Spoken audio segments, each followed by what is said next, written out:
আলহামদুলিল্লাহ রবিল আলামিন। শুরু করতে যাচ্ছি আল্লাহ রাসূল সাল্লাল্লাহু আলাইহি ওয়াসাল্লামের পূর্ণাঙ্গ জীবনী। আমরা গত পর্বে শেষ করেছিলাম যেখান থেকে আজকে ওখান থেকে শুরু করব ইনশাআল্লাহ। জ্যোতিষী শাস্ত্রবিদ সম্পর্কে সংক্ষেপে কিছু কথা আমরা বর্ণনা করব ইনশাআল্লাহ। বিসমিল্লাহির রহমানির রহিম। আকাশমণ্ডলে তারকারাজির গতিবিধি, উদয়াস্ত, আগমন, প্রত্যাগমন ইত্যাদি লক্ষ্য করে ভবিষ্যতের আবহাওয়া কিংবা ঘটতে পারে এমন ঘটনা কিংবা দুর্ঘটনা সম্পর্কে আভাস ইঙ্গিত প্রদান হচ্ছে জ্যোতিষীদের কাজ। জ্যোতিষীদের চিন্তা চেতনা এবং গণনার প্রভাব আজও যেমন জনসমাজে লক্ষ্য করা যায়, সেকালেও তেমনটি ছিল। যেমনটা কিছুক্ষণ আগে আমি বলেছি যে তখনকার যুগেও জ্যোতিষী, জাদুবিদ্যা, ভেলকিবাজি এগুলো ছিল, আর এখন বর্তমান প্রেক্ষাপটে সমাজে এগুলো আছে।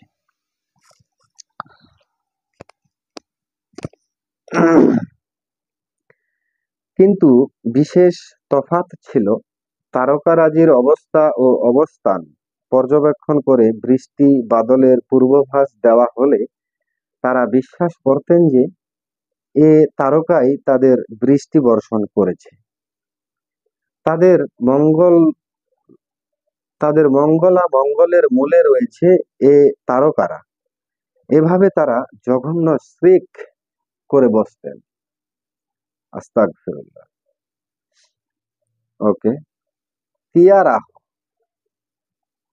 আরবের মুশরিকগণ কোনো কাজকর্ম আরম্ভ করা পূর্বে কাজের ফল ভালো কিংবা মন্দ হতে পারে তা যাচাই করে নেওয়ার জন্য কতিপয় মন গড়া ও রেওয়াজের প্রচলন করে নিয়েছিল। এরূপ যাচাইয়ের এ প্রথাকে বলা হতো তিয়ারাহ। এতে তাদের সংকীয় ধারণা প্রস্তুত যে সকল কাজকর্ম করা হতো তা হচ্ছে, যখন তারা কোনো কাজ করার ইচ্ছা করতেন তখন তা আরম্ভ করার পূর্বে কোনো পাখিকে উড়িয়ে দেওয়া হতো কিংবা হরিণকে তাড়া করা হতো। পাখি কিংবা হরিণ যদি তাদের ডান দিকে দিয়ে পলায়ন করত তাহলে এটাকে শুভ লক্ষণ মনে করে তারা তাড়াতাড়ি কাজ আরম্ভ করে দিতেন, কিন্তু বাম দিক দিয়ে পলায়ন করলে সেটাকে অশুভ লক্ষণ মনে করে কাজ করা থেকে বিরত থাকতেন। অনুরূপভাবে কোনো পশু কিংবা পাখিকে যদি রাস্তায় আঁচড় কাটতে দেখা যেত তাহলে সেটাকে অমঙ্গলের পূর্ব লক্ষণ বলে মনে করা হতো। তারা, যেমনটা বর্তমান সমাজে আমাদের কিছু কিছু মানুষ আপনার এখনো এগুলো অবলম্বন করে, এগুলোকে এখনো মানে, যে ঘর থেকে বের হলাম, উজুট খেলাম, পায়ে হুজুট খেলাম, মাথায় বাড়ি খেলাম, মানে এক প্রকার বাধা, কাজে যাওয়া যাবে না, কিছুক্ষণ বসে থাকতে হবে, নতুন করে আবার আরম্ভ করতে হবে, অথবা আজকে যাওয়া যাবে না, আগামীকালকে। আবার কেউ কেউ এমনও করে যে ঘর থেকে বের হইলো, কোনো বেগানা নারী দেখলো, অথবা কোনো কুকুর দেখলো, অথবা কাক, যেমনটা এখানে বলা হয়েছে, বাম দিকে চলে গেলে অমঙ্গল, ডান দিকে গেলে মঙ্গল। এইসব রীতিনীতি গুলো তারা মূলত তখন থেকেই মানতো, এবং কিছু কিছু এর বিষয়গুলো, এর লক্ষণগুলো আমরা এখনো দেখতে পাই বর্তমান পৃথিবীতে, সমাজে। ওকে। অশুভ কোনো কিছুর প্রভাব কাটানোর জন্য খরগোশের পায়ের গোড়ালির উপরের হাড় ঝুলিয়ে রাখা হতো। সপ্তাহের কোন কোন দিন অশুভ, কোন কোন মাস অশুভ, কোন কোন চতুষ্সম্পদ জন্তু অশুভ, কোন কোন মহিলার দর্শন অশুভ, দিন রাত্রিতে কোন কোন সময় অশুভ, কোন কোন বাড়িঘর অশুভ ইত্যাদি নানা কুসংস্কার তাদের মধ্যে প্রচলিত ছিল। কলেরা, বসন্ত ইত্যাদি মহামারীকে কোনো অশুভ শক্তির পাইতারা বলে মনে করা হতো। অধিকন্ত মানাবাতনা পেঁচায় পাওয়ার ব্যাপারটিও তারা বিশ্বাস করতেন। তাদের এ বিশ্বাস ছিল যে কোনো লোককে কেউ হত্যা করলে যতক্ষণ তার প্রতিশোধ গ্রহণ না করা হয় ততক্ষণ সে আত্মার শান্তি লাভ হয় না। ওকে, সেই আত্মা পেঁচায় পরিণত হয়ে জনশূন্য প্রান্তরে ঘোরাফেরা করতে থাকে এবং পিপাসা পিপাসা অথবা আমাকে পান করাও, আমাকে পান করাও বলে আওয়াজ করতে থাকে। যখন সেই হত্যা প্রতিশোধ গ্রহণ করা হয় তখন সে শান্ত হয়। তার মানে খুনের বদলে খুন, মার্ডারের বদলে মার্ডার।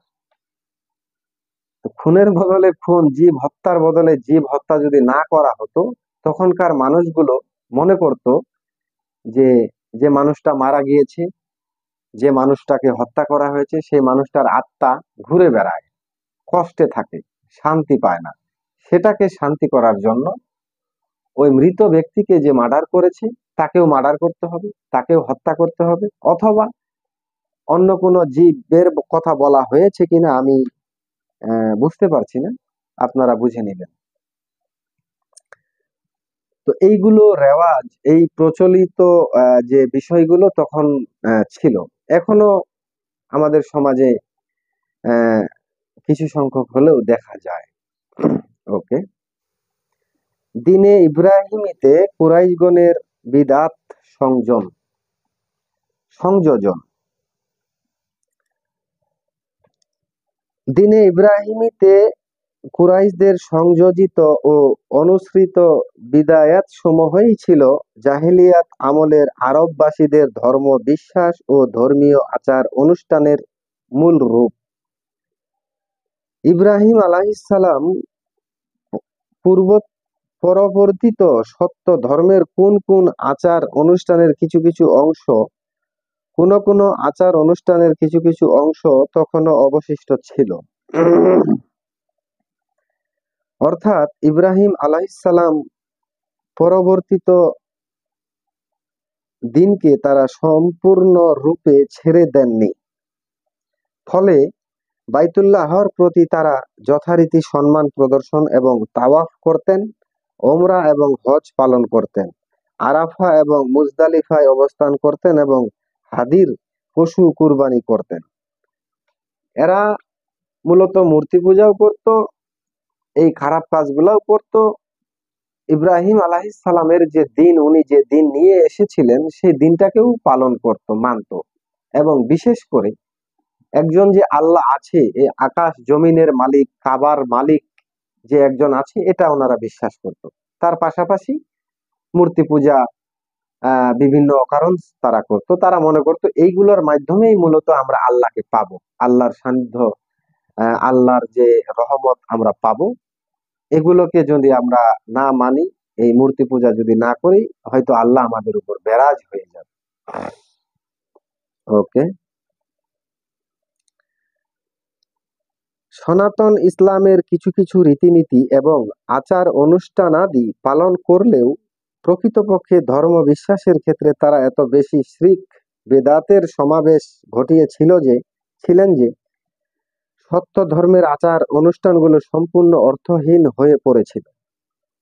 আরবের অধিবাসীরা আরো যে সব বেদায়েতের প্রচলন করে নিয়েছিল তা হচ্ছে যথাক্রমে নিম্নরূপ।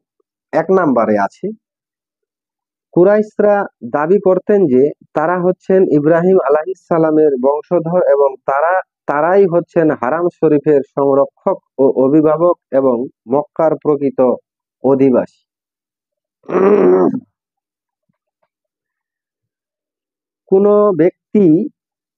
কোনো ব্যক্তি তাদের সমকক্ষ নয় এবং কারো প্রাপ্য তাদের প্রাপ্যের সমান নয়। এসব কারণে তারা নিজেরাই নিজেদেরকে হুমস, বীর এবং শক্তিশালী আখ্যায়িত করতেন। কাজেই তারা এটা মনে করতেন যে হারাম সীমানার বাইরে অগ্রসর হওয়া তাদের উচিত না। তাই হজ মৌসুমে তারা আরাফাতে যেতেন না এবং সেখান থেকে তারা তাওয়াফে ইফাজাও করতেন না। তারা মুজদালিফায় অবস্থান করতেন এবং সেখান থেকেই তাওয়াফে ইফাজা করে নিতেন। তাদের সেই বিদআত সংশোধনের জন্য আল্লাহ ইরশাদ করেছেন, তারপর তোমরা ফিরে আসবে যেখান থেকে লোকেরা ফিরে আসে। ওকে, 2 নম্বরে আছে, এদের আরো একটি বিদআতের ব্যাপার ছিল। তারা বলতেন যে হুমসদের কুরাইশ জন্য ইহরামের অবস্থায় পনির এবং ঘি তৈরি করা ঠিক নয়, এবং এটাও ঠিক নয় যে লোম নির্মিত গৃহে অর্থাৎ কম্বলের শিবিরে প্রবেশ করবে। এটাও ঠিক নয় যে ছায়ায় অবস্থানের প্রয়োজন হলে চামড়ার তৈরি শিবির ব্যতীত কোথাও অন্য কোনো কিছুর ছায়ায় আশ্রয় নেবে। 3 নাম্বার, তাদের আরো একটি বেদাতের ব্যাপার ছিল যে তারা বলতেন যে হারামের বাইর থেকে আগত হজ উমরাহ পালনকারীরা হারামের বাইর হতে খাদ্যদ্রব্য কিংবা অনুরূপ কোনো কিছু নিয়ে এলে তা তাদের জন্য খাওয়া ঠিক নয়। তার মানে এখানেও একটা অর্থ লুটপাটের ব্যাপার আছে। তার কারণ কোন হজ কেউ হজ করতে আসলে খাবার দাবার যদি কেউ সাথে করে নিয়ে আসে, এই খাবারগুলো তারা খেতে পারবে না। তাদেরকে এখান থেকে খাবার কিনে খেতে হবে, ওদের কাছ থেকে খাবার কিনে খেতে হবে এবং হাই প্রাইস, বেশি দাম দিয়ে খাবারগুলো কিনে খেতে হবে। ওকে, 4 নাম্বার, আরো একটি বেদায়েতের কথা জানা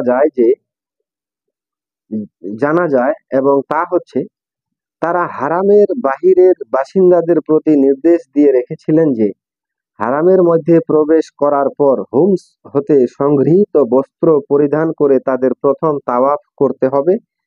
এ প্রেক্ষিতে হুমসের বস্ত্র সংগৃহীত করা সম্ভব না হলে পুরুষরা উলঙ্গ অবস্থাতেই তাওয়াফ করত এবং মহিলারা পরিধানের কাপড় চোপড় খুলে ফেলে দিয়ে একটি ছোট্ট রকমের খোলা জামা পরিধান করতেন এবং ওই অবস্থাতেই তাওয়াফ করতেন। তাওয়াফ কালে তারা কবিতার এ চরণগুলো আবৃত্ত করতেন। ওকে,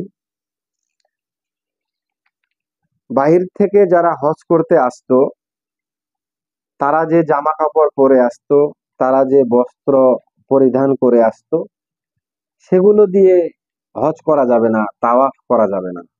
এগুলো রেখে তাদের কাছ থেকে চড়া দামে, বেশি দামে কাপড় কিনে সেগুলো পরে তাদেরকে তাওয়াফ করতে হবে। এটা একটা জুলুম।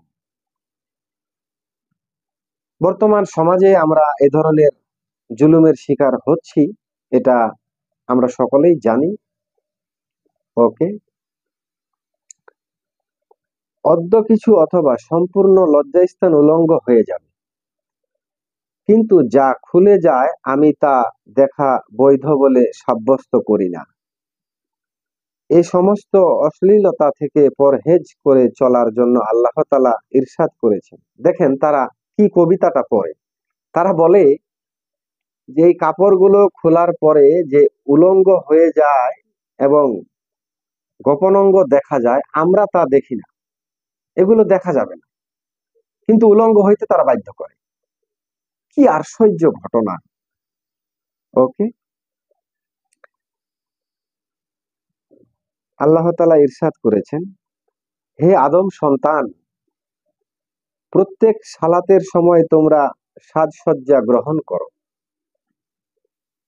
অপরদিকে যদি কোনো মহিলা কিংবা পুরুষ নিজেকে উচ্চ মর্যাদা সম্পন্ন মনে করে হারামের বাইর থেকে আনা পোশাকে তাওয়াফ করে নিত, তাহলে তাওয়াফের পর এ পোশাক তাকে ফেলে দিতে হতো। এর ফলে তারা না নিজে উপকৃত হতেন না অন্য কেউ। ওকে, 5 নাম্বার, বিদআতের আরো একটি ব্যাপার ছিল ইহরাম। ইহরাম অবস্থায় তারা দরজা দিয়ে ঘরের মধ্যে প্রবেশ করতেন না। ঘরে প্রবেশ করার জন্য তারা ঘরের পিছন দিকে একটা বড় ছিদ্র করে নিয়ে সেই ছিদ্র পথে আসা যাওয়া করতেন। অবধ এবং আহাম্মকের মতোই এ কাজকে তারা পুণ্যময় কাজ বলে মনে করতেন। এ ধরনের কাজ থেকে বিরত থাকার জন্য আল্লাহ তাআলা কুরআনুল কারিমে ইরশাদ করেছেন, তোমরা যে গৃহের পেছন দিক দিয়ে প্রবেশ করো তাতে কোনো পুণ্য নেই, বরং পুণ্য আছে কেউ তাকওয়া অবলম্বন করলে। কাজেই তোমরা সদর দরজাগুলো দিয়ে গৃহে প্রবেশ করো এবং আল্লাহকে ভয় করতে থাকো, যাতে তোমরা সফল কাম হতে পারো। ওকে, উল্লেখিত আলোচনা সূত্রে আমাদের মানসিক দৃষ্টিপটে দিনের যে চিত্রটি চিত্রিত হলো সেটাই ছিল সাধারণ আরববাসীদের দিনের স্বরূপ। মূর্তি পূজা, শ্রিক, বেদাত, কল্পনা, কুসংস্কার, অশ্লীলতা ইত্যাদির আবরণে চাপা পড়ে গিয়েছিল ইব্রাহিম আলাইহিসসালাম পরবর্তিত সত্য ও সনাতন ইসলাম। এছাড়া আরবীয় উপদ্বীপের বিভিন্ন অঞ্চলে ইহুদিবাদ, খ্রিস্টবাদ, প্রাচীনতম পারসিক যাজকতাবাদ এবং সাবাই ধর্ম স্থান দখলের সুযোগ সক্রিয় ছিল। তাই সেসবেরও সংক্ষিপ্ত ইতিহাস এবং ঐতিহাসিক পটভূমি সম্পর্কে আলোচনা করা হলো। ওকে, ইহুদি মতবাদ। তো আমরা আজকে এ পর্যন্তই থাকি। ইহুদি মতবাদ সম্পর্কে আমরা আগামী পর্বে পড়ব ইনশাআল্লাহ। তো আজকে এ পর্যন্তই। সবাই ভালো থাকবেন, দোয়া করবেন, আর অধমের জন্য দোয়া করবেন। আমার যে উদ্দেশ্য, আমার যে কাজ, আল্লাহ যেন কবুল করেন, আল্লাহ যেন আমার স্বপ্ন, আশা, আকাঙ্ক্ষাকে পূরণ করেন। আপনারা আমার জন্য মন ভরে দোয়া করবেন। আমি শুধু আল্লাহকে খুশি করার জন্য রাসূলুল্লাহ সাল্লাল্লাহু আলাইহি সাল্লামের যে পূর্ণাঙ্গ জীবনীটা আপনাদের মাঝে ছড়িয়ে দেওয়ার চেষ্টা করছি। আমরা তো আজকাল বই তেমন একটা পড়ি না, মোবাইল নিয়ে ব্যস্ত থাকি।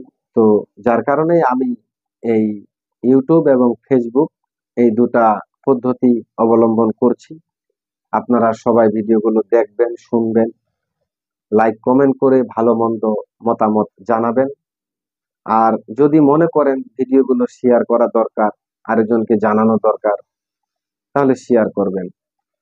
আর বিশেষ করে আমার ইউটিউব চ্যানেলে সাবস্ক্রাইব করবেন, ফেসবুকে ফলো দিবেন। এটাই আমার আপনাদের কাছে চাওয়া, এর বেশি আর কোনো চাওয়া নাই। আসসালামু আলাইকুম ওয়া রাহমাতুল্লাহি ওয়া বারাকাতুহু।